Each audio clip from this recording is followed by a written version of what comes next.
El Señor esté con ustedes. Y con tu espíritu. Proclamación de la buena nueva de nuestro Señor Jesucristo según San Juan. Gloria a ti, Señor. En aquel tiempo, cuando Jesús terminó de hablar, los judíos cogieron piedras para apedrearlo. Jesús les dijo: he realizado ante ustedes muchas obras buenas de parte del Padre. ¿Por cuál de ellas me quieren apedrear?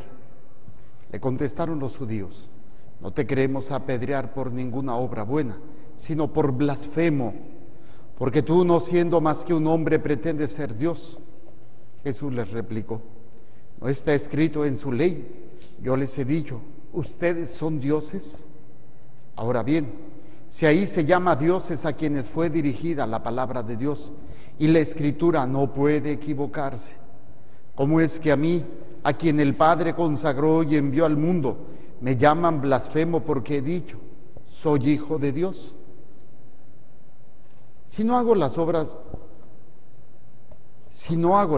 de mi Padre, no me crean, pero si las hago, aunque no me crean a mí, crean a las obras, para que puedan comprender que el Padre está en mí y yo en el Padre. Trataron entonces de apoderarse de él, pero se les escapó de las manos. Luego regresó Jesús al otro lado del Jordán, al lugar donde había bautizado en un principio, y se quedó allí. Muchos acudieron a él y decían: Juan no hizo ningún signo, pero todo lo que Juan decía de éste era verdad, y muchos creyeron en él allí. Palabra del Señor. Gloria a ti, Señor Jesús. Por la lectura del Santo Evangelio, sean perdonados nuestros enemigos, nuestros pecados. A ver, sentados. Muy bien, muy bien. Hay un planteamiento muy interesante y que nos cuestiona hasta dónde hemos aprendido todo lo que el Señor ha querido hacer en este tiempo de Cuaresma. Uno de los elementos que creo que es más interesante y más difícil es el desprendimiento. Y entender que las personas que me dañan, que me lastiman, que me ofenden, que me traicionan, que me dañan físicamente a mí o a mis seres queridos, no son nuestros enemigos. Si lo vemos en el Antiguo Testamento, y como lo refiere el profeta Jeremías, habla de toda la envidia, todo lo que estaban haciendo para destruirlo. Y Jeremías habla como si, pues ahora tú dales en la torre, destrúyelos porque son unos desgraciados infelices. Mira todo lo que me están queriendo hacer o todo lo que he pasado, ¿no? ¿Sí? Y precisamente, fíjense, esta frase es fuerte así: haz que yo vea tu venganza contra ellos. Hay que entender en el contexto que se dice, pero de alguna manera el pueblo judío todavía no alcanzaba a ver toda la dimensión de la revelación del proyecto de Dios y todo lo que hay en juego, toda esta guerra real espiritual que existe entre lo que es de Dios y lo que es de Satanás. O sea, la obra de Dios y la obra de Satanás. Y es real, está ahí, no podemos tapar el sol con un dedo, y el que quiera negarlo está completamente equivocado. Es una guerra. Y desgraciadamente muchos de nosotros nos dejamos enganchar de la manera más tonta. ¿Por qué? Porque la persona que me lastima, la persona que me daña, yo lo veo como mi enemigo, lo veo como esa persona que me está dañando, y yo me defiendo y contraataco, o simplemente guardo resentimiento, coraje, odio. Pero cuando yo entiendo lo que el Señor quiere hacer con nosotros, las señales y prodigios, pregúntalos, dice al pueblo, ¿no? ¿Por cuál señal o prodigio me quieren apedrear? No, pues nada, porque porque eres blasfemo, te dices hijo de Dios.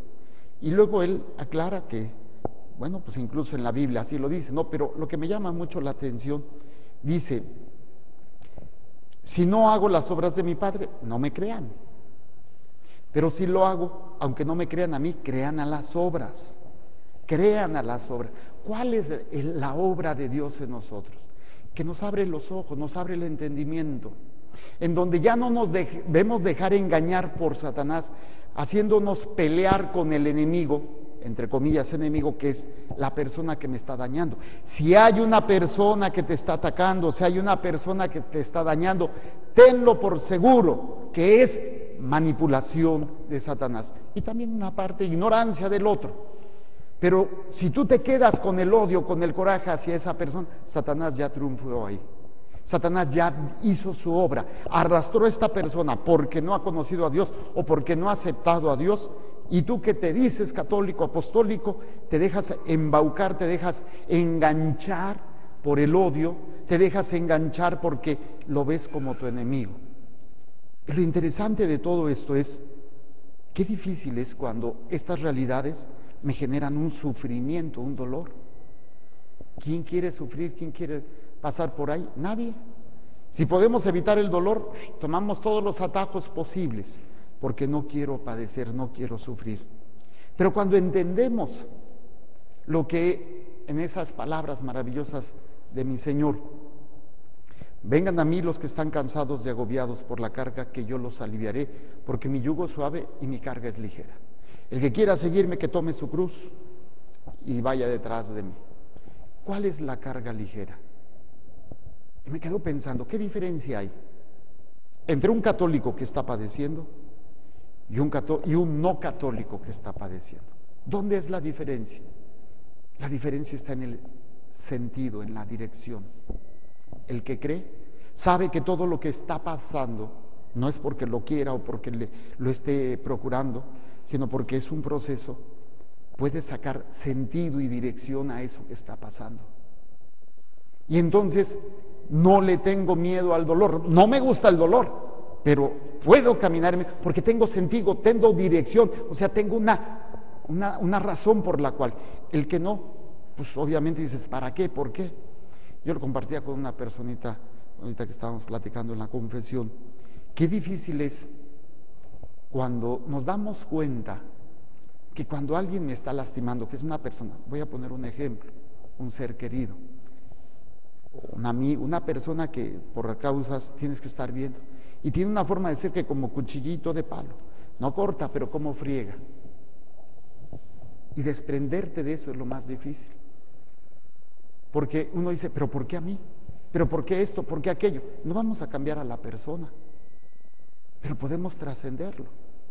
Y nos damos cuenta que muchas veces es nuestro propio orgullo el que es lastimado, es nuestra soberbia, el por qué yo. Oye, ¿cuál es la señal y prodigio más grande que ha hecho el Señor? Él, sin tener culpa, sin tener nada que le echaran en cara, padeció y murió. Y nosotros que tenemos cola que nos pisen, nos ponemos como que, ¿y por qué a mí? ¿Y si yo soy tan bueno? ¿Y si yo no he hecho nada? Hombre. Entonces yo creo que es interesante, primero, no dejarnos enganchar por las heridas o por el maltrato o los problemas que tenemos con las personas. Y la primera forma es él o esa persona, que puede ser tu esposo, tu padre, tu suegra, quien sea, no es tu enemigo. Es la ausencia de Dios en ese corazón o la presencia de Satanás. Lo que es tu enemigo no es la persona. La persona es un títere, es una marioneta que se ha dejado embaucar, que se ha dejado engañar, que se ha dejado envolver por muchas realidades y termina pues siendo un instrumento para dañarte a ti. Entonces, ok, ¿puedes cambiar eso? Pues qué bueno sería que pudiéramos, pero no podemos cambiar al esposo, a menos que lo cambies por un modelo reciente, pero si no, de ahí en fuera no se puede. No puedes cambiar tú a tu mujer, no puedes cambiar a tu papá, no puedes cambiar a tu mamá, pero tú puedes cambiar. Entonces, cuando te agreden, cuando te humillan, cuando es simplemente son la cruz, pero cuando es una carga ligera, Señor, yo sé que tengo culpa, yo sé que tú me has perdonado, pero no dejo de tener yo mucho error en mí, pero si yo puedo unirme a tu sufrimiento y cargar esto, te lo ofrezco. O sea, le voy a dar sentido a lo que estoy padeciendo. Y para mí, ese es uno de los prodigios más grandes. No son los milagros están bien, así como que si se sana un enfermo, que si resucita un muerto, que si expulsamos demonios, eso cualquiera lo puede hacer.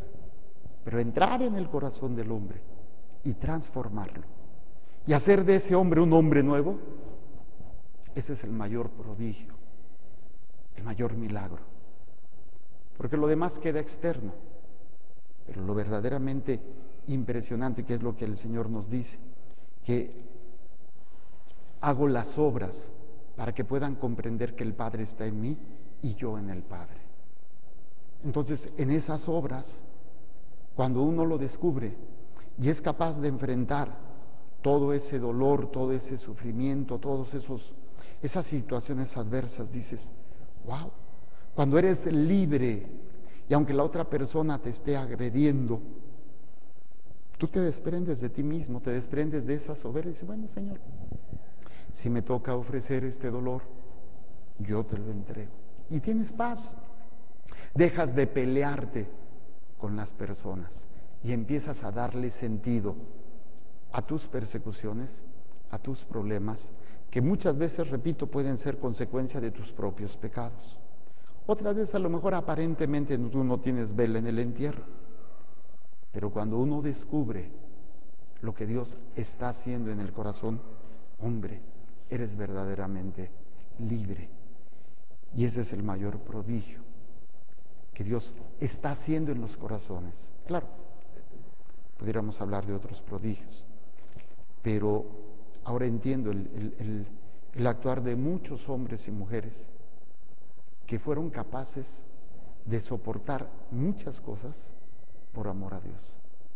Recuerdo una película, no sé si fue verídico o no, pero de este santo mulato del Perú, San Martín de Porres. Él era hijo bastardo, era mulato, hijo de un hombre blanco y de una mujer africana, y nació el mulatito, y entonces la gente le decía perro mulato, y él se desprendía de ese orgullo y decía, gracias por recordarme lo que soy. Y él era libre, no veía a la persona que lo agredía como su enemigo. Y ahí es cuando empieza el hombre verdaderamente a experimentar esta transformación, esta liberación que el Señor quiere hacer en nuestros corazones. Por eso, cuando nos enfrentemos a la cruz, nos enfrentemos al dolor, siempre recuerda, la persona que te lo está ocasionando no es tu enemigo. Es un alma ciega, sorda y tonta. Tonta en el sentido de que no entiende lo que está haciendo.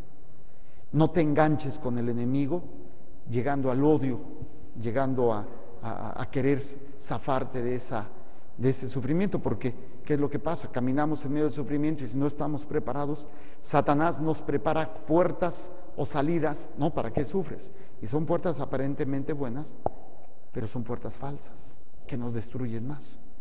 Entonces, caminar, me toca esto, Señor. Si puedo evitarlo, lo evito, y si no, haz que este yugo, esta carga, sea ligera.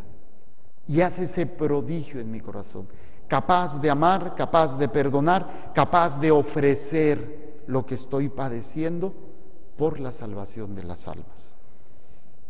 Que el Señor nos conceda en su infinita misericordia vivir esta transformación y que no se nos olvide el proceso necesario para tener esa paz. Confesión una vez al mes o antes si hay pecado mortal. Sanación interior todos los días en la noche. Hacer su perdón, su oración de perdón. Yo perdono y yo me perdono en el nombre de Jesús. Meditación de la palabra. Vida de oración. El sacrificio, ¿sí? Las obras de misericordia y obviamente, que sería una de las primeras, la vida sacramental. Pues que el Señor nos guíe, nos tome en sus manos en este tiempo que estamos entrando ya a la recta final de la Cuaresma, para entrar en el misterio más importante de la historia, la salvación de nuestras almas. Dios quiera que nos conceda ello, esta apertura y esta capacidad verdaderamente de abrir los ojos, decir, ¿qué estoy haciendo? Bueno, presento el pan y el vino y las intenciones que hay en el corazón de mis hermanos aquí presentes y mis hermanos a través de los medios.